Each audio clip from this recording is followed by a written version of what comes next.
Battle through the heavens as god the flame emperor episode 49 hall में संरक्षक संरचना। इस खंडहर की जटिलता शियाओ यान की अपेक्षाओं से कहीं अधिक थी। वह युएरू के पीछे चल रहा था, जिसके पास एक नक्शा था। जंगल में चक्कर लगाते हुए उन्होंने गलती से शक्तिशाली राक्षसों को हमला करने के लिए उकसाया, लेकिन सौभाग्य से यह अनुभव लगभग 10 मिनट तक चला। इसके बाद उनकी दृष्टि अचानक खुल गई और कुछ दूरी तक आगे बढ़ने के बाद एक विशाल प्राचीन हॉल अंततः सभी की नजरों में आया। इस हॉल का पूरा शरीर तांबे के रंग का था।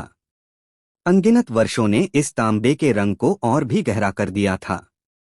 प्राचीन वातावरण हॉल की हर पत्थर की स्लैब के नीचे से निकल रहा था, जिससे लोगों को अनगिनत वर्षों की मौन उदासी का एहसास हो रहा था। ग्रे विशाल हॉल को देखकर शियाओ यान ने अनायास सिर हिलाया और युएरू के साथ धीरे धीरे 100 मीटर की दूरी पर उतरा। चूंकि सम्राट और शक्तिशाली व्यक्ति ने इतना बड़ा खंडहर बनाया था, उसने इसमें निश्चित रूप से बहुत कुछ छिपाया होगा। यह यात्रा वास्तव में सार्थक थी। इस समय ग्रे विशाल हॉल के बाहर कई शक्तिशाली लोग लगातार आ रहे थे, लेकिन कोई भी पहले 100 मीटर की सीमा में कदम नहीं रख रहा था। इस समय यहाँ पहुँचने वाले लोग या तो महान शक्तियों के थे या फिर बड़े कौशल वाले लोग थे। हॉल के बाहर कई रहस्यमय रंग प्रतीक चमक रहे थे, जो कभी कभी प्रकट होकर एक संरचना का निर्माण कर रहे थे। हॉल के बाहर मौजूद इन लोगों ने स्पष्ट रूप से इस संरचना को देख लिया था और वे जल्दी में नहीं थे।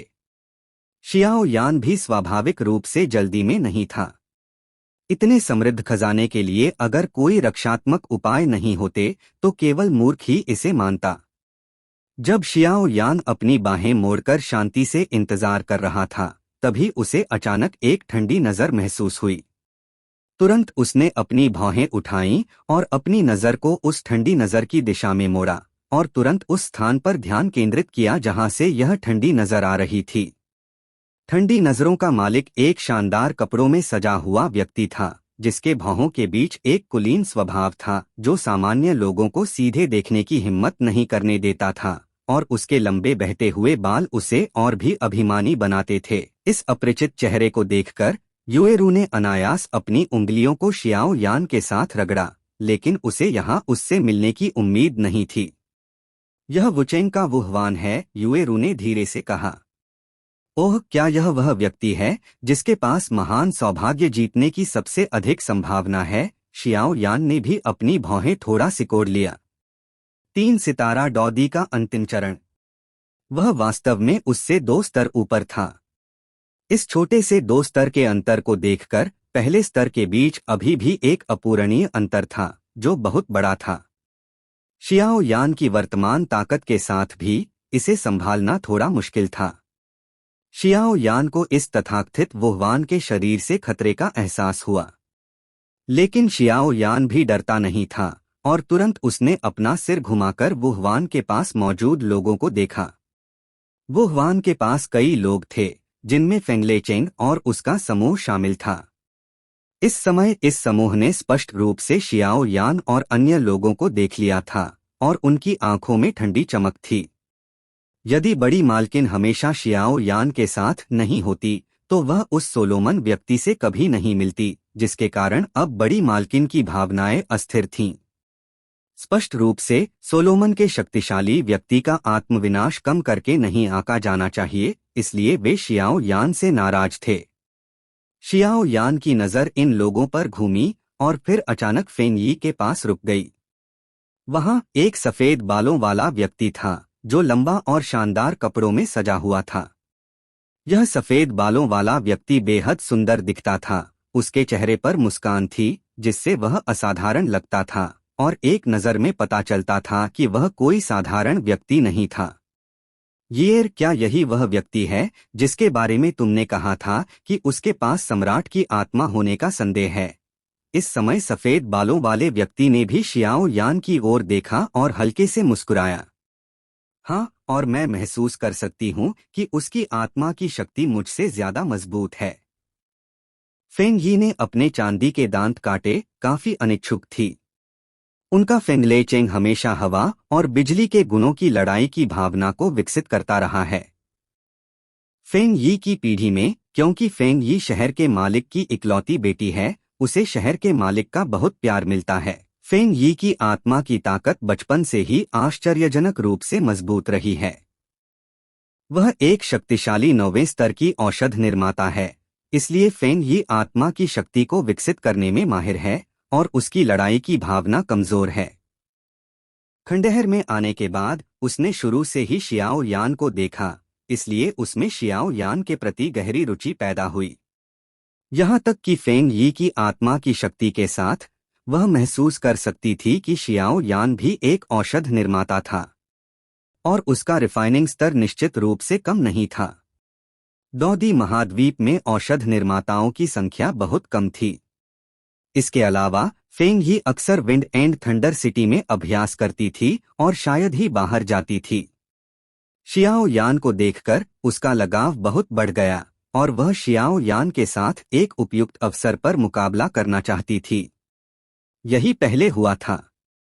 हाँ, क्या यह संभव है कि वह एक सम्राट स्तर का औषध निर्माता हो? इस बार के बाद अगर भाग्य अनुकूल रहा तो सम्राट स्तर के औषध निर्माता तक पहुंचना असंभव नहीं है। सफेद कपड़ों वाला व्यक्ति हल्के से मुस्कुराया और धीरे से कहा।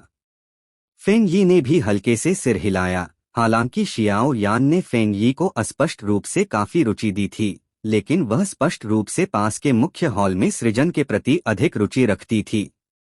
वह क्या है? शियाओ यान ने भी इसकी परवाह नहीं की और फिर अपनी नजरें हटाईं। अचानक उसकी आंखें चमक उठीं और फिर वह ग्रे विशाल हॉल में सैकड़ों लोगों को घूरने लगा। मूल रूप से मुख्य हॉल के बाहर ठहरे हुए कई लोग इस दृश्य को देखकर हैरान रह गए। क्या किसी ने पहले ही संरचना में प्रवेश कर लिया था? ग्रे विशाल हॉल में सैकड़ों लोग आकाश में भरे हुए अग्नि ड्रैगन और काले हवा की अनुपम शक्ति के साथ बमबारी कर रहे थे। यह शियाओ यान और अन्य लोगों द्वारा नहीं देखा गया था जो संरचना के बाहर थे, क्योंकि वे संरचना के कटाव का प्रतिरोध करने में व्यस्त थे। जब वे इस संरचना का प्रतिरोध नहीं कर सके तो वे सभी की नजरों में आए। यह एक पल में निगल लिया गया और आत्मा तक नहीं बची। जो लोग जल्दबाजी में संरचना में प्रवेश कर गए थे, उनका नेतृत्व 3 सितारा डौदी के मध्य चरण में एक शक्तिशाली व्यक्ति ने किया था और वास्तव में यह संरचना इतनी भयानक थी। 3 सितारा डौदी के मध्य चरण के उन शक्तिशाली लोगों को तुरंत निगल लिया गया और कोई अवशेष भी नहीं बचा। यह एक संरचना होनी चाहिए, हॉल की अंतिम सुरक्षा। धिक्कार है। जिस क्षण शियाओ यान ने बोला, संरचना में शक्ति एकत्रित हुई और अप्रत्याशित रूप से उस पर हमला किया। एक दूधिया सफेद पंखुड़ी नीचे गिरी, ठीक शियाओ यान के सामने, और फिर आकाश में भरे हुए अग्नि ड्रैगन और काले हवा को अनुपम शक्ति के साथ बमबारी करने दिया। Boom boom boom. आकाश में हिंसक आध्यात्मिक शक्ति में भारी उतार चढ़ाव हुआ। हालांकि जब अग्नि ड्रैगन और काली हवा खत्म हो गई तो सभी की पुतलियां सिकुड़ गईं, क्योंकि शियाओ यान की रक्षा करने वाली दूधिया सफेद पंखुड़ियों को जरा भी नुकसान नहीं हुआ था। चूंकि सभी लोग लगभग इकट्ठा हो गए हैं, तो आइए मिलकर इस संरचना को तोड़े। सौभाग्य ताकत पर निर्भर करता है। वो वान ने भी मुख्य हॉल के बाहर मौजूद शक्तिशाली लोगों की संख्या को देखा और कहा। शियाओ यान का हथेली हल्के से कांप रही थी। इतने सूक्ष्म हमले ने भी उसे असहनीय दर्द महसूस कराया। संरचना के बाहर मौजूद इतने सारे लोगों में यह संरचना केवल उसी पर क्यों हमला कर रही थी? हालांकि अब संदेह करने का समय नहीं था। शियाओ यान की काली आंखें जल रही थीं। वह चुपचाप पास में आकाश में भयंकर लपटों वाली शक्तिशाली संरचना को देख रहा था। तुरंत उसकी पतली उंगलियां दूधिया सफेद किरणों के साथ चमक रही थीं और उसने हवा में टैप किया और उसकी बुदबुदाती आवाज फैल गई। युए रू, मेरे साथ आओ। उसकी आवाज के साथ ही उसके शरीर पर विशाल और अजीब दूधिया सफेद पंखुड़ियां भी इस क्षण में सबसे शुद्ध लहर लाईं, जो तुरंत युए रू को लपेट लिया और फिर दोनों संरचना की ओर गरजते हुए निकल पड़े। विशाल दूधिया सफेद प्रकाश एक चौंकाने वाली सफेद रोशनी के साथ आश्चर्यजनक गति से आकाश को काटते हुए युए रू को लेकर वुहवान और मुख्य हॉल के बाहर मौजूद जीवित मृतकों के सामने गायब हो गया। दूधिया सफेद कमल की पंखुड़ियां धीरे धीरे घूम रही थीं और पंखुड़ियों वाला कमल धीरे धीरे खिल रहा था। पूरा विश्व इस क्षण में धीरे धीरे धुंधला होता प्रतीत हो रहा था। वह उतार चढ़ाव आश्चर्यजनक था। वो हुआन की रक्तलाल पुतलियों में इस क्षण में एक बेचैनी की झलक दिखी और उसने उस मोहक दूधिया सफेद कमल से मृत्यु जैसी एक उतार चढ़ाव महसूस किया। और वह महसूस कर सकता था कि शियाओ यान ने इस शक्तिशाली संरचना का समाधान ढूंढ लिया था। उनका पीछा करो, वो हुआन ने एक उल्का बनकर संरचना की ओर बढ़ना शुरू किया। इसके बाद फेंग यी और अन्य लोगों ने भी एक दूसरे को देखा। चलो, जीवित मृतक भी धीरे धीरे पीछे चल पड़े। एक आकर्षक लड़की भी पीछे चल पड़ी। अब मजा आएगा।